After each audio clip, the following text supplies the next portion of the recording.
ভারত এমন একটা দেশ, এই দেশকে কোনো দেশ পছন্দ করে না। আমিও তো বিদেশ থাকি, আমিও কথা বলি, ভারত সম্বন্ধে জানার চেষ্টা করি। তো তারা বলে যে ভারতের মতো নিকৃষ্ট দেশ পৃথিবীতে নাই। ঠিক আছে, ভারতের এত জাউরা।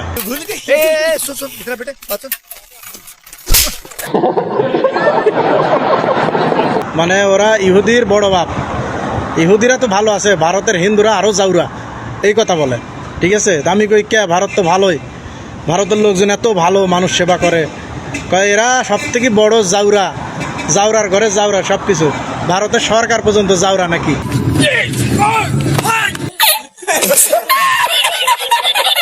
আমাদের আসাম, আমাদের শুভেন্দু অধিকারী, তুমি যদি রাজনীতির নামে মুসলমান লীগের সিদ্ধান্ত নিয়ে থাকো, তাহলে আমাদের কলকাতা আমরা নিয়ে আসবো।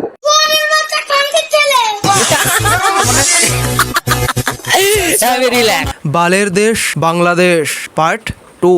সো আজকের ভিডিওতে আমরা স্পেশালি বাংলাদেশের যে সমস্ত ছেলেরা আমাদের ভারতবর্ষকে নিয়ে উল্টোপাল্টা কথা বলছে তাদেরকে একটু দেখব। এই সমস্ত ছেলেরা আমাদের মতো সাধারণ ছেলে নয়, তাহলে এরা কেমন ছেলে? বাবু শোনো, একটু বলে দাও তো এরা আসলে কেমন ছেলে?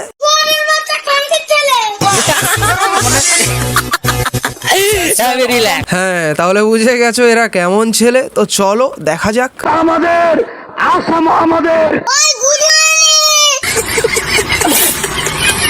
শুভেন্দু অধিকারী, তুমি যদি রাজনীতির নামে মুসলমান লীগের সিদ্ধান্ত নিয়ে থাকো, তাহলে আমাদের কলকাতা আমরা নিয়ে আসবো। আরে রে রে রে, বাংলা তোদের, আসাম তোদের, দিল্লি তোদের, গোটা ভারতবর্ষটা তোদের বাপের। তো কোথায় কোথায় একটা সঠিক কথা বলে ফেললাম না? হ্যাঁ ঠিকই তো, বাট এরা এটা মানতেই চায় না, কারণ এরা যে পাকিস্তানকে বাপ বানিয়ে রেখেছে। আমাদের কলকাতা আমরা নিয়ে আসবো। ভারত এমন একটা দেশ, এই দেশকে কোনো দেশ পছন্দ করে না।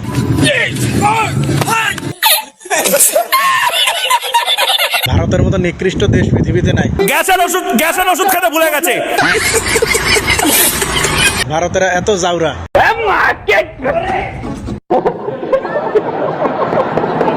এরা সব থেকে বড় জাউরা, জাউরার ঘরে জাউরা সব।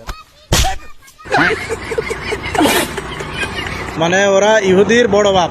ভারতবর্ষ কারোর বাপ হোক না হোক, ভারতবর্ষ তোদের বাপ। আর এটা তোরা মানবি না জানি, তার জন্যই তো লোকে তোদেরকে কি বলে যেন, কি মারানি। খ্রিস্টান নরেন্দ্র মোদী, সাবধান, বাঘের লেজ দিয়ে কান চুলকানোর চেষ্টা করবেন না। ভাই এ নিজেকে বাঘ বলতে গিয়ে বাঘ বলে ফেলেছে, ভুল কিছু বলেনি। এরা সত্যি সত্যি বয়াকার ঘ বাঘ নয়, এরা বিইউজি বাঘ। ইয়া আল্লাহ, তুমি যদি আমাকে বলো তোর জীবনের শেষ ইচ্ছা কি, ইয়া আল্লাহ আমি বলবো ভারতের বিনাশ। আল্লাহ তুমি ভারতের বিনাশ দেখাই দিও আল্লাহ, আমাদের চোখের সামনে তাদেরকে তুমি বিনাশ করে দিবে আল্লাহ।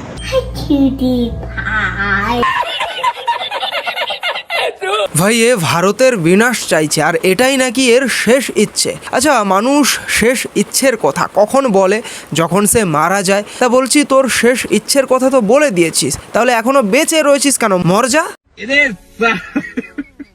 এই কুত্তার বাচ্চারা, তোর হিন্দু জাতের মারে আমি চুদি, নদীর কোথায় তোর ভগবানের মারে আমি চুদি, তোর রাম মন্দির মারে আমি চুদি, তোর কালী মূর্তির মারে চুদি, তোর দুর্গা মার মারে আমি চুদি, সিদ্ধানির কোথায়, ঠিক আছে, খানকির কোথায়, তোর অল বাংলাদেশের ভিতরে যত হিন্দু আছে সবটির মারে আমি চুদি। এই ধরনের জানোয়ারগুলোকে উত্তর দিতে গেলে নিজের মুখের ভাষাটা অনেকটাই খারাপ হয়ে যাবে, বাট আমি নিজের মুখের ভাষাটা খারাপ করতে চাইছি না। বাট তোমরা একদম খুলে বলে যাও, হ্যাঁ, কমেন্টে একদম খুলে যা ইচ্ছে দিয়ে যেও। আজকের পর থেকে হিন্দু মাদার চোদকে যেই জায়গায় দেখবেন ওই জায়গায় শুধু কোবাইবেন। খানকির পোলা কোনো আন্দোলন তো দূরের কথা, যেই জায়গায় দেখবেন শুধু কোবাইবেন আর গুছাইবেন, পরে বাদ বাকিটা দেখে নিও। এই মালগুলো হিন্দুদের একটা বালও ছেড়তে পারে না, শুধু মুখেই যত বড় বড় বাতেলাবাজি। ভাই ওই যে বলেছিলাম, এরা আমাদের মতো সাধারণ ছেলেপুলে নয়, এরা আসলে কেমন ছেলে?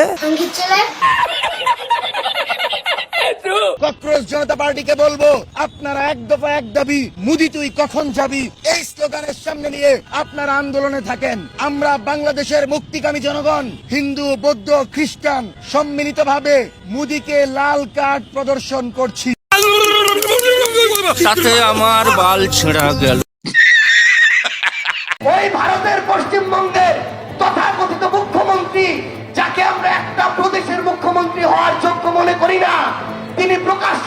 দিচ্ছেন যে এই কিছুদিনে বাংলাদেশে 10,000 পুশিং করা হয়ে গিয়েছে, আরো করার পরিকল্পনা আছে।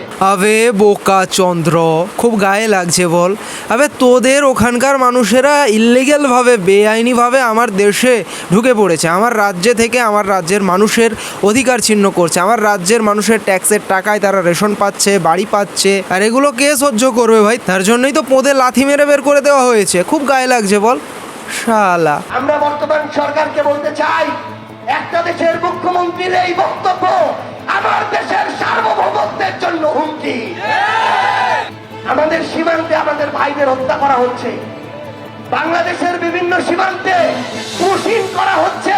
আমরা বর্তমান সরকারকে বলতে চাই, একটা দেশের মুখ্যমন্ত্রীর এই বক্তব্য আমার দেশের সার্বভৌমত্বের জন্য হুমকি। প্রকাশ্যে এভাবে হুমকি দিয়ে আমার এই সার্বভৌমত্ব দেশে ভারতের নাগরিক অনুপ্রবেশ ঘটাতে পারে না। আমরা বর্তমান সরকারকে বলতে চাই, আমার প্রত্যেকটা সীমান্ত সুরক্ষা করে আমার নাগরিকদের জন্য ওই সীমান্তের আশেপাশে বাংলাদেশের এলাকাগুলোকে নিরাপদ হিসেবে গড়ে তুলতে হবে। আমার বিজেপিকে শক্তিশালী করতে হবে, তাদের হাতে শক্তিশালী অস্ত্র দিতে হবে। ভাই এটা কি ছাগলের মুখ খেয়ে কথা বলছে নাকি? না মানে বুঝতে পারছি না। বলছে তাদের দেশে ভারতীয়দেরকে নাকি পুশিং করা হচ্ছে। আবে তোদের দেশের পাবলিক ওগুলো, ঠিক আছে, আমাদের দেশ থেকে ল্যাং মেরে বের করে দেওয়া হয়েছে। তোদের দেশের ওই পাবলিকগুলো তোদের দেশে খেতে না পেয়ে আমাদের দেশে এসে কাজ করতো, খেত, ঠিক আছে, আর সেগুলোকেই ল্যাং মেরে দেশের বাইরে ফেলে দেওয়া হয়েছে যারা তোদের দেশে ঢুকছে। ওগুলো আমাদের দেশের নয়, ওগুলো তোদের দেশের মাল। জেনে রাখ, ভারতের উগ্রবাদী হিন্দুরা বাংলাদেশের সাথে যুদ্ধ করতে চাইছিস, তোদের সাথে বড় যুদ্ধ হবে বাংলাদেশের। এবং কি তোরা ইতিহাস খুলে দেখতে পারিস, ভারতবর্ষ শাসন করছে মুসলমানেরা, আবার ভারতবর্ষ শাসন করবে মুসলমানেরা। তোদের কোনো অস্তিত্ব ভারতে থাকবে না, তোদেরকে বিতাড়িত করবো ভারত থেকে, এই কথাটি মনে রাখিস।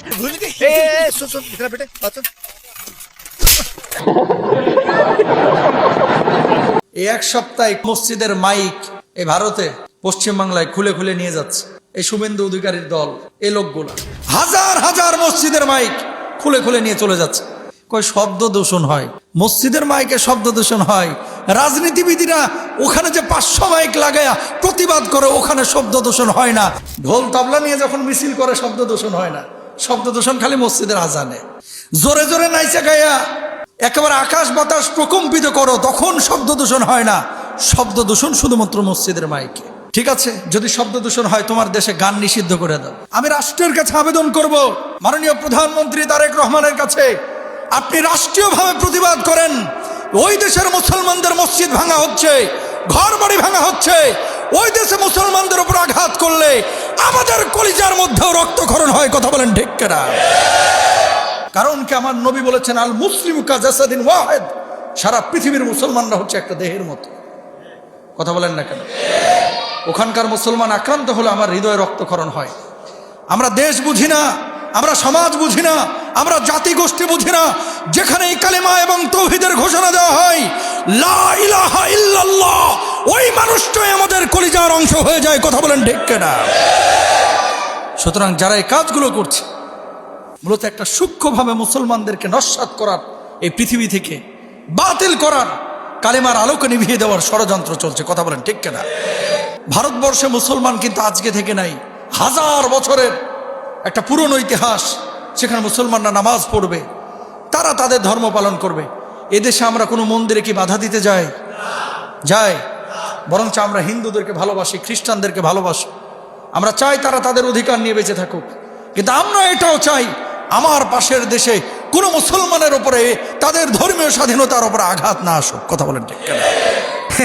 ভাই বাংলাদেশের এই আলবাল পাবলিকগুলোর কথা শুনে সত্যি হাসি পায়। আবে তোরা তোদের নিজেদের দেশকে নিয়ে ভাবনা, আর তোরা তোদের নিজেদের দেশে অন্যান্য ধর্মের মানুষকে কতখানি সম্মান দিস সেটা আমরা তথা গোটা পৃথিবীর মানুষেরা খুব ভালো করেই জানে। আর আমার দেশের অন্যান্য ধর্মের মানুষেরা যথেষ্ট ভালো সিচুয়েশনেই রয়েছে, ঠিক আছে? তাদেরকে নিয়ে তোরা ভাববি, মানে তোরা নিজেরা ভিখিরি, তোরা নাকি আবার ভাববি আমার দেশের মানুষকে নিয়ে। যাই হোক, আজকের ভিডিওটা এখানেই শেষ করছি।